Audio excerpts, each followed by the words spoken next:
मतदान और अब है फैसले का इंतजार। किसको मिलेगी जीत, किसकी होगी हार? जनता का किसे मिलेगा साथ, किसकी टूट जाएगी आस। 3 दिसंबर को देखिए रिजल्ट से जुड़ा हर अपडेट एशियन न्यूज पर। राजनांदगांव संस्कार धानी का हाल जानेंगे रिपोर्टर देवाशीष झा के साथ। सरगुजा के सियासत का हाल जानेंगे गोल्डी गजोरिया के साथ। चुनाव की हर खबर पर नजर, कवर्धा की हाई प्रोफाइल सीट से रवि गौल। मैं तामेश्वर सिन्हा दूंगा आपको चुनाव की हर अपडेट। मां दंतेश्वरी की पावन धरा में क्या है चुनावी हलचल, जानिए मेरे साथ जितेंद्र चौधरी, एशियन न्यूज। अभी लगभग सुबह का 8 बजा है और आज 12 बजे तक सभी रिजल्ट आ जाएंगे। सभी पार्टियां अपने अपने दावे कर रही हैं। यहाँ मुख्य मुकाबला है, बड़ा वीआईपी मुकाबला है। यहाँ पे पूर्व सीएम रमन सिंह जी हैं तो दूसरी तरफ भूपेश बघेल के करीब आदमी गिरीश देवांगन जी। हम बात करते हैं यहाँ पे हमारे साथ पूर्व सांसद, 2 पूर्व सांसद हैं। ये बड़ी बात है आज हमारे साथ। सुबह अच्छी हमें लगता है नीलकंठ दिख के आए। बताइए क्या है, कौन कैसा रहेगा, क्या होगा, आपकी जीत का क्या दावा है? राजनांदगांव सहित राजनांदगांव जिले के चारों विधानसभा में भारतीय जनता पार्टी जीत करके आ रही है और पूरे प्रदेश में 50+ रहेगी बीजेपी। कंफर्टेबल मेजॉरिटी हमको मिलेगी, इसमें कहीं कोई दो राय नहीं है। सरकार हमारी बन रही है, ये स्पष्ट है। जो 8 सीटें अपन लोकसभा की बात करते हैं, 4 सीटें उसमें, तो लोकसभा में क्या परिणाम आएगा? लोकसभा में भी अधिकांश सीटों पर भारतीय जनता पार्टी ही जीतेगी। अच्छा, हमारे साथ अभिषेक सिंह जी भी हैं, ये भी पूर्व सांसद हैं। अभिषेक सिंह जी, पार्टी जो आपकी पार्टी है उसको जनता क्यों जिता रही है? अगर जिता रही है तो आज 12 बजे तक फैसला हो जाएगा। देखिए, पिछले 5 सालों में छत्तीसगढ़ की जनता ने कांग्रेस की सरकार की सच्चाई महसूस की है। शहर हो या गांव हो, विकास के कोई ठोस काम हुए नहीं हैं। प्रधानमंत्री आवास के लिए 5 साल से छत्तीसगढ़ की कांग्रेस सरकार ने गरीबों को तरसाया है। राजनांदगांव विधानसभा से लेकर जिले की बात करूं तो लोग महसूस करते हैं कि कांग्रेस की सरकार ने नांदगांव शहर को, जिले को ठगा है। कुल मिला के इसका एक रोष है, भ्रष्टाचार का एक बहुत बड़ा प्रभाव जो ज़मीनी स्तर पर है, उसका रिएक्शन इस मामले में, इस चुनाव में हमको देखने को मिलेगा।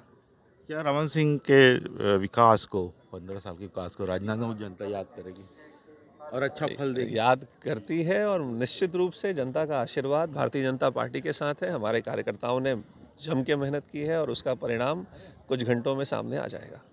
देखिए, कुछ घंटों में परिणाम सामने आ जाएगा। हम बात कर रहे थे 2 पूर्व सांसद, एक अभिषेक सिंह जी से जो रमन सिंह जी के पुत्र भी हैं और एक पूर्व सांसद मधुसूदन यादव जी। एशियन न्यूज से देवाशीष, राजनांदगांव, छत्तीसगढ़। और यहाँ जीत भी हुई, क्या कहना है? आप तो सुबह मिले थे ना? जी जी जी। सुबह ही हमने बता दिया था कि 50+ बीजेपी और नांदगांव में हम जीतेंगे, ये भी तय थी। जिले में जरूर हमारी हार हुई है, लेकिन प्रदेश में हमारी सरकार बन रही है और जिस प्रकार से हमने सुबह कहा था कि किस तरीके से इस प्रदेश में झूठ की सरकार चल रही है, उसका परिणाम आना तय है। जिस प्रकार से किसानों को छला गया, गरीबों को छला गया, युवाओं को छला गया, मजदूरों को छला गया, हम अपनी सरकार आने के बाद जो घोषणा पत्र में वायदे किए हैं उसको अक्षरशः पालन करेंगे। ये मैं अपनी ओर से और पार्टी की ओर से प्रदेश की जनता को आश्वस्त करना चाहता हूं और राजनांदगांव की जनता का हृदय से धन्यवाद देना चाहता हूं। हमारे कार्यकर्ताओं का हृदय से आभार व्यक्त करना चाहता हूं कि जनता के आशीर्वाद और कार्यकर्ताओं की मेहनत से हम इतनी बड़ी जीत लेकर के आए हैं, जो अब तक के ऐतिहासिक जीत है। इस जीत के लिए, इस जीत का श्रेय राजनांदगांव की जनता और हमारे कार्यकर्ताओं को जाती है। उन सबको बहुत बहुत बधाई और प्रदेश की जनता को भी बधाई कि उन्होंने एक झूठी सरकार को हटा करके एक ऐसी निशानी है। महिलाओं ने आपको साथ दिया। महिलाओं की बहुत बड़ी नाराजगी इस सरकार में, सरकार के प्रश्रय में अवैध शराब, जुआ, सट्टा, रेत की तस्करी जैसे विषय जिसमें कांग्रेस के नेता और कार्यकर्ता संलिप्त थे, हमारे युवाओं को एक गलत दिशा में भेजने का उनका कुत्सित प्रयास, जिसकी नाराजगी महिलाओं में दिख रही थी। लॉ एंड ऑर्डर का फेलियर, शहर हो या गांव हो, चाकूबाजी की घटना आम हो चुकी थी। मारपीट, लूटपाट, डकैती, हत्या, मतलब ये घटनाएं आम हो चुकी थी। तो आम जनता, परिवार की महिलाएं इस सरकार में अपने आप को असुरक्षित महसूस करती थी। बहुमत से जीता है, कारण क्या समझ रहे हैं? देखिए, पूरे छत्तीसगढ़ में 5 साल की कांग्रेस की सरकार की सच्चाई जनता के सामने आ चुकी थी। 5 साल से छत्तीसगढ़ की गरीब जनता प्रधानमंत्री आवास का इंतजार करती रही। सिर्फ खोखले वादे मिले। किसी भी गांव में, किसी भी शहर में विकास का एक भी उल्लेखनीय कार्य नहीं हुआ। भ्रष्टाचार नीचे से लेकर ऊपर तक आकंठ ये सरकार डूबी हुई थी।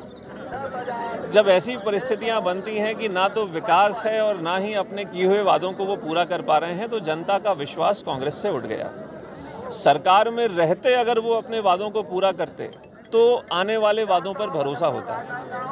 कांग्रेस की एक बड़ी हार, कांग्रेस की 36 घोषणाएं जो पिछले चुनाव में उन्होंने की थी, उसका असफल क्रियान्वयन रहा।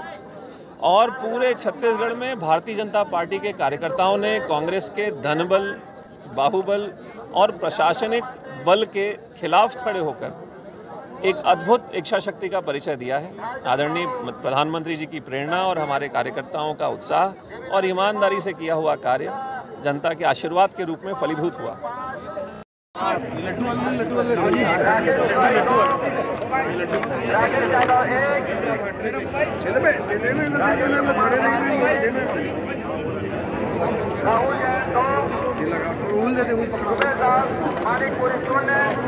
राहुल